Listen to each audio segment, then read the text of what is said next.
당신이 옳다. 지은이 정혜신. 프롤로그. 소박한 집밥 같은 치유, 적정 심리학.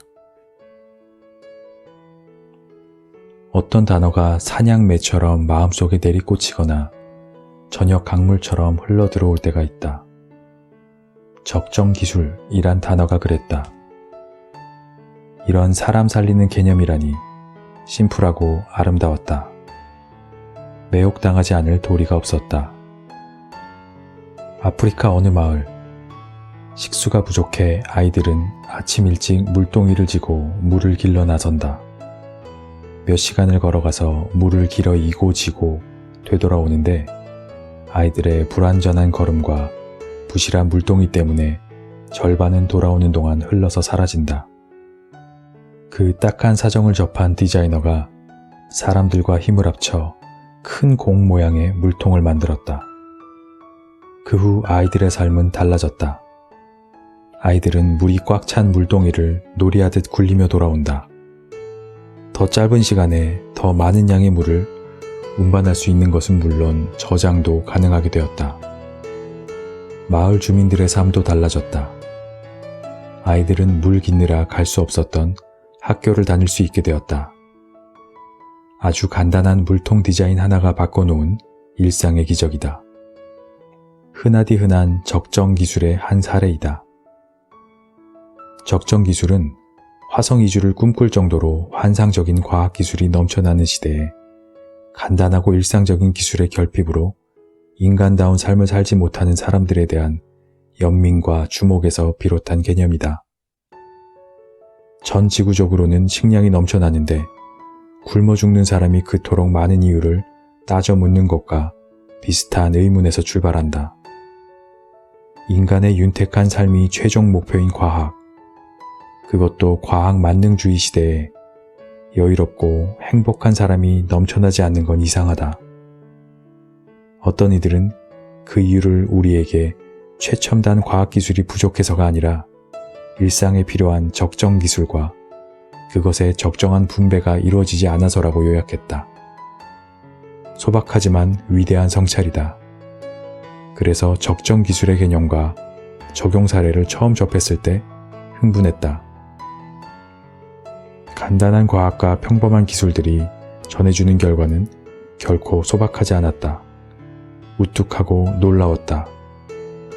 주머니 속에 있던 구겨진 종이 조각이 마술사의 콧김을 만나 비둘기가 되어 하늘로 날아가는 모습을 보는 것 같았다. 특별할 것 하나 없는 디자인이나 단순한 기술 하나가 고통 속에서 살아가는 삶들의 바탕색을 회색에서 파랑으로 바꾸었다. 단 거기에는 누군가의 고통에 눈길을 포개는 이들의 섬세한 뜨거움이 필요하다. 그것이 비현실을 현실로 바꿔내는 신묘한 힘, 마술사의 콧김 같은 것이다. 적정기술이란 개념이 화선지 위의 먹물처럼 내게 스민 건 그때 내가 움켜쥐고 있던 문제의식과 맥이 다 있어서였을 것이다. 눈물 흘리는 사람들의 속마음을 듣는 현장, 주로 트라우마 현장에서 생긴 문제의식이기도 하지만 무엇보다 심리치유와 관련해 오래전부터 이어져 온 전문가로서의 문제의식이기도 했다. 전문가들은 심리학이 아닌 적정한 심리학이 필요하다. 자격증이 무용지물인 트라우마 현장. 최근 15년을 1970에서 80년대의 고문 생존자와 자살이 이어지던 해고 노동자 집단, 세월호 유가족 등 여러 형태의 국가폭력 피해자들과 함께 있었다. 현장에서 그들의 신음소리를 생생하게 들었고 회복이 불가능할 것 같은 그들의 내상을 목격했다. 트라우마 현장에선 심리치유 관련 전문가 자격증이 무용지물이라는 걸 숱하게 목격했다. 사회적 재난 현장에는 심리치유 전문가들 뿐 아니라 시민운동가, 일반 자원활동가 등 많은 사람들이 모인다. 그런데 초기 몇 개월이 지나면 자격증을 가진 전문가들은 현장에서 찾아보기 어렵다. 오랜 세월 각기 다른 현장에서 반복적으로 접한 일이다. 자격증을 가진 전문가들의 철수는 상황이 정리되거나 피해자들의 상태가 호전되어서가 아니다. 혼돈의 시간을 거치면서 심리적 내상이 더 또렷하게 드러나고 그에 따라 치유와 관련된 일들이 엄청나게 많아지는 때임에도 그랬다. 세월호 참사 때도 마찬가지였다. 초기에 많은 심리치유 전문가들이 현장에 왔지만 이내 거의 사라졌다. 대신 집에 앉아만 있을 수 없어서 무작정 왔다는 자원활동가들의 숫자는 시간이 갈수록 늘어났다. 그들은 내가 할 수 있는 게 아무것도 없다며 울면서 무슨 일이든 했다. 피해자들을 위해 음식을 만들고 설거지를 하고 청소를 했으며 한없이 무기력하게 느껴지는 자신의 슬픔과 분노, 무력감을 호소하면서도 유가족들 손을 잡고 함께 울었다. 그들의 이런 마음과 태도는 피해자들에게 실질적인 도움을 준다. 현장에서 반복적으로 일어났던 일들이다. 그들의 행동과 눈빛은 트라우마를 받은 이후 세상과 사람을 통째로 불신하게 된 피해자들에게 당신은 혼자가 아니다 라는 느낌을 갖게 한다. 결정적인 위로다. 아무 자격증 없는 자원활동가들은 현장에서 그렇게 자신의 자리를 찾고 역할을 해냈다.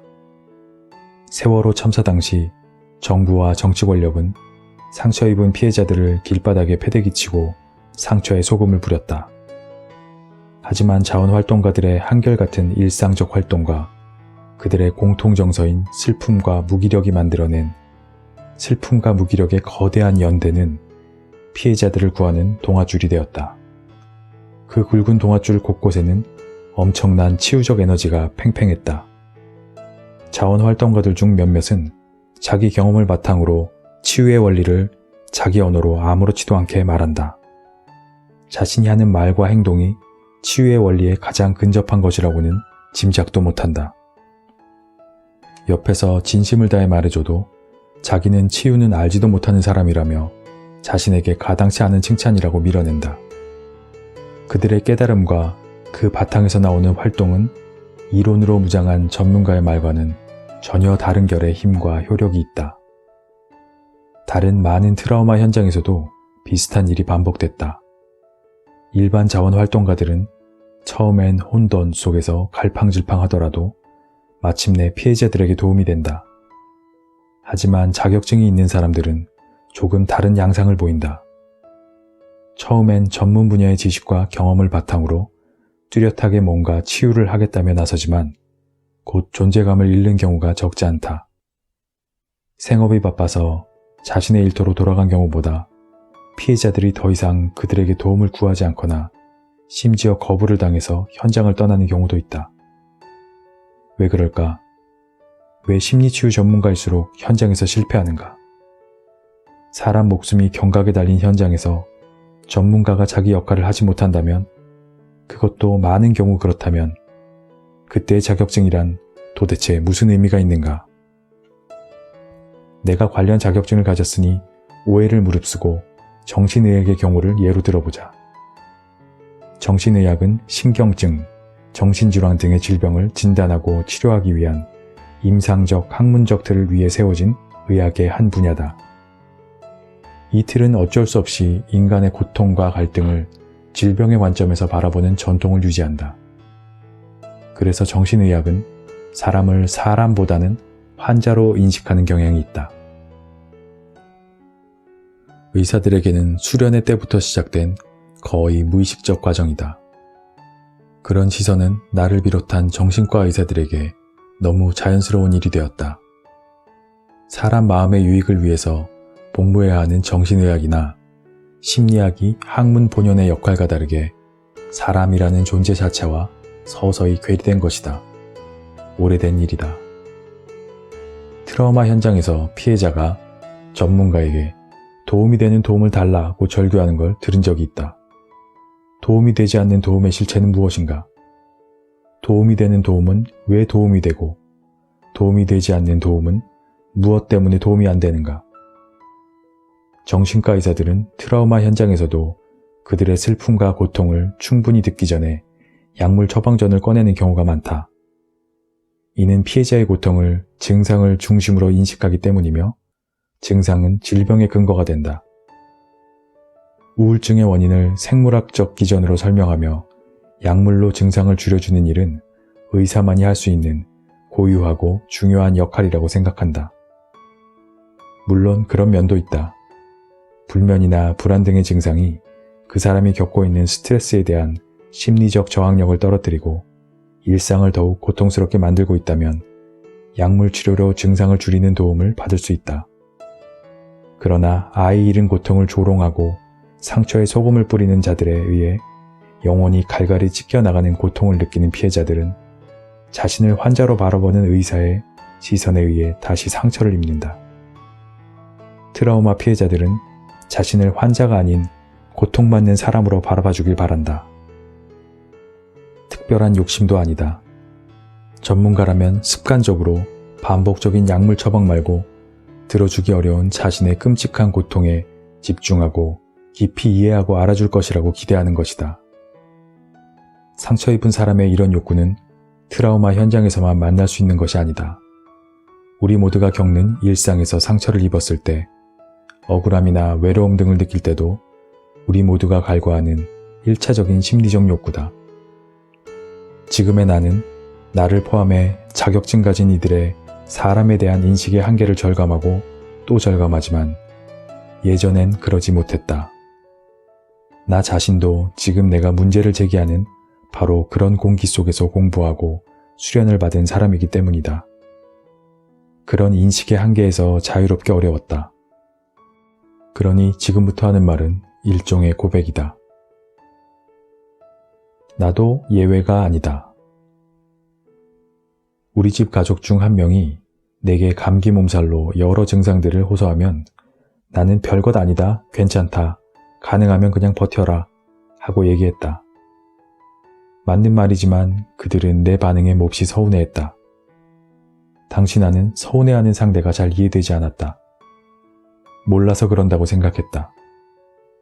그 정도의 증상은 시간이 지나면 저절로 해결될 문제다.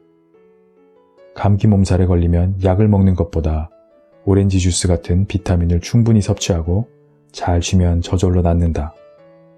특별하게 해줄 것도 해줄 필요도 없다. 의학적 지식에 비추어 틀린 말도 아니고 야멸찬 말은 더욱 아니다. 그러나 그 말을 듣는 상대의 입장은 좀 다르다. 죽을 만큼 큰 병이 아니더라도 자신의 아픈 몸에 진심으로 관심을 가져주길 원한다.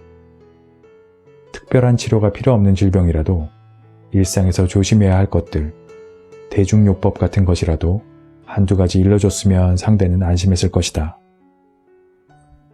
그 기저에는 무엇보다 자신의 아픈 몸을 아무것도 아닌 듯이 가볍게 여기질 않길 바라는 속마음이 있다. 자신의 고통을 진지하게 대해주길 바라는 마음이 있다. 몸이 건강할 때도 인간의 그런 바람이나 욕구는 거의 본능적이다. 하물며 몸이 아플 때야 더 말해 무엇할까. 그때 나는 그러지 못했다. 고통을 호소하는 상대방의 말을 질병 중심으로 생각했다. 의학적으로 질병의 범주에 들어가지 않는 모든 상태는 정상이며 정상인 경우라면 의사인 내가 할 일은 아무것도 없다고 믿었다. 결과적으로 나는 냉정한 의학 기능공인 셈이었다. 의사들은 사람에 대해 이런 선입견을 가지기 쉽다. 나는 마음의 문제를 주로 다루는 정신과 의사임에도 그랬다. 질병 중심의 인식에서 예외가 아니었다. 하지만 정신과 의사에 대한 대중의 상상 속 인식은 현실과는 다르다. 정신과 의사는 인간의 마음에 대한 심오한 지식과 경험으로 무장한 사람이길 바란다. 막연하게 심리 전문가, 뇌 전문가, 인문학자, 사회학자, 철학자 정도를 그리고 있는 것 같다. 유감스럽게도 실제는 다르다. 오랫동안 질병 위주의 의료적 인간관에 사로잡혀 있었음을 고백할 수밖에 없다. 더 부끄러운 고백을 해야겠다. 질병의 틀로 사람을 바라보는 동안 나는 상담실에서 누군가를 만날 때마다 미로 속에 들어선 사람처럼 헤맸다. 그때는 내가 왜 그렇게 헤맸는지조차 알기 어려웠다. 여러 학자들의 이론에 천착하기도 하고 학회나 각종 워크숍에 참여하기도 하고 상담에 집중하며 경험을 쌓는 일에 매진해보기도 했다. 선배 의사에게 심리 상담에 대한 개인 지도를 받기도 했지만 그게 전부가 아닌 것 같았다. 여전히 허기지고 불충분했다. 길을 잃었다는 느낌에 수시로 절망했다. 이렇게 힘들 때 걱정 없이 명쾌해지는 경험을 할 수 있는 방법이 있긴 했다. 내 앞에 있는 사람을 그저 환자로 인식하는 것이다. 사람을 정신의학적 관점, 질병의 관점으로 해석하면 모든 게 단순 명쾌해진다.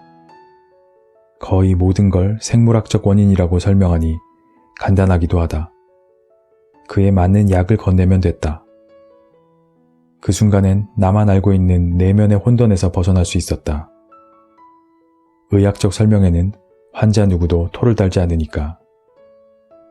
오히려 그럴수록 더 전문가로 대우하고 그 의견을 무조건적으로 접수해주니까. 그래서 의사 또는 전문가라는 느낌은 내게 늘 안전한 경험을 선사했다.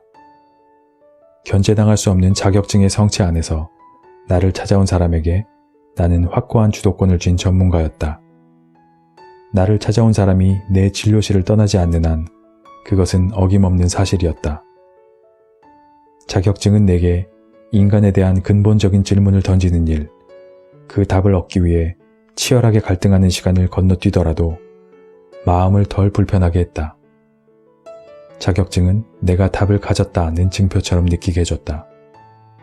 그러나 청소를 끝내지 않은 더러움을 이불로 덮어놓은 것 같은 외면의 시간 속에서 사람에 대한 나의 근원적인 불안과 혼돈은 더 커져만 갔다. 중요한 계기가 있었다. 진료실이 아닌 곳에서 사람들의 속마음 듣는 일을 시작한 것이다. 나는 대기업의 CEO와 임원들, 오너 회장이나 정치인들, 법조인들처럼 사회적으로 성공했다고 자타가 인정하는 사람들의 속마음을 듣고 나누는 일을 15년 이상 했다. 그들의 삶과 내면, 갈등, 그들의 욕구와 상처, 그들의 관계에 대해 깊은 이야기를 나눴다. 그들은 증상을 호소하기 위해 나를 찾은 환자가 아니었다. 나는 당연히 그들을 환자로 인식하지 않았고 그들도 자기 삶 전반과 자신에 대해 이야기를 했다. 그러면서 알게 됐다. 그들 중에는 예전 내 진료실에서 얼마든지 만났을 법한 사람이 많다는 사실을. 이전에 내가 진료실에서 만난 사람들 중에도 이들과 근본적으로 다르지 않은 사람들이 꽤 있었다는 사실을. 내가 사람을 만난 장소, 진료실이냐 아니냐가 사람에 대한 나의 인식에 큰 걸림돌이었던 셈이다. 내 앞에 한 사람을 온전한 존재로 바라보기 어려웠던 이유가 바로 그것이었다.